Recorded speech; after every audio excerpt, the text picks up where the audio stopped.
Bonjour, attention, dans ce numéro, je lis exclusivement vos commentaires et je place un ou deux mots. Donc, suivez la vidéo jusqu'à la fin. Ils sont nombreux à trouver l'idée du professeur Maurice Kamto qui invite le peuple de la Renaissance à un rendez-vous. Chaque semaine, une pensée personnelle devra être posée pour la réflexion collective sur le chemin de la Renaissance. On a un petit coup qui nous dit This is amazing. Puis on a One X qui nous dit c'est super. OK. Autre préoccupation, c'est bien la situation dans laquelle Bruno Bidjan se trouve. Eh bien, on a essayé de partager ça dans la communauté et je reçois là, euh, on dit soutien à Bruno Bidjan, le réveil sera brutal. Il y a une personne qui dit avec la pointeur et Somba, je ne sais pas ce que cela veut dire, peut-être le fait que Bruno Bidjan invite régulièrement Dieudonné et Somba avec lui, qu'ils passent tout leur temps à mater le nom du MRC et de son champion. Bref, le soutien total à Bruno Bidjan, cela vient de Lisa. Et l'autre dit, le MRC ne vaut pas la peine. Comment ça, le MRC ne vaut pas la peine?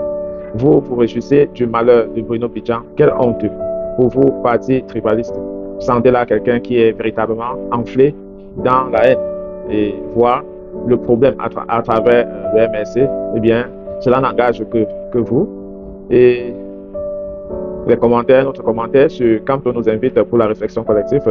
Le commentaire dit Camto doit être pédagogue, doit être pédagogique et parler un peu plus que ce qui ne marche en expliquant aux populations. À l'exemple de Cabral Libi sur l'augmentation des prix, c'est facile de dire que quelque chose est mal fait, mais le peuple a besoin d'être éduqué. Je conseille fortement à Camto de quitter la dénonciation et d'entrer dans la pédagogie pour rassurer sa place en 2025. Je suis derrière lui, mais je veux comprendre pourquoi ça ne marche pas et ce qu'il y a lieu de faire. Merci. Je pense que le commentaire est très bien noté. On va prendre un autre Camerounais réagit à cela et dit vrai. Et pas que lui prend ce pan et d'autres se spécialisent dans le recoupage. Depuis 5-10 ans, des responsables politiques du RDPC et de l'administration sur le plateau de télé, radio, segmentés par thème. Petite vidéo de 2 à 5 minutes sur un sujet, une autre petite vidéo pour faire comparer le dit avec la réalité et ils envoient en interne aux différents cadres du MRC. Ils choisissent là-bas comment et qui précise la vision du MRC et même comment ils comptent le financer. Le tout juste à partir de leur rendu. Il ne faut pas de lourdeur, ça doit être hyper naturel et réel.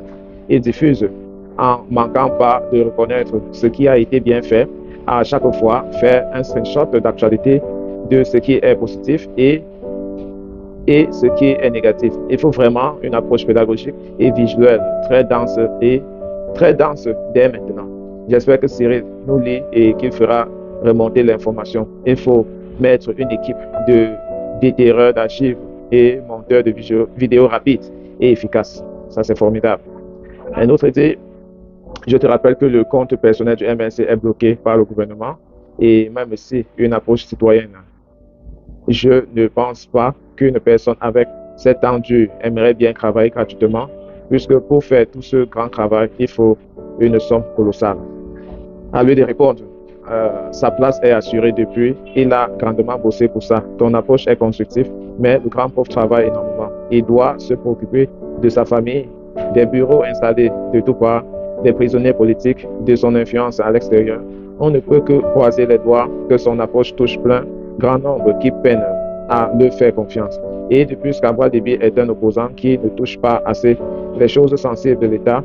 Oui, il dénonce les abus de pouvoir, mais ne fait pas assez que quant sur les problèmes qui minent notre société.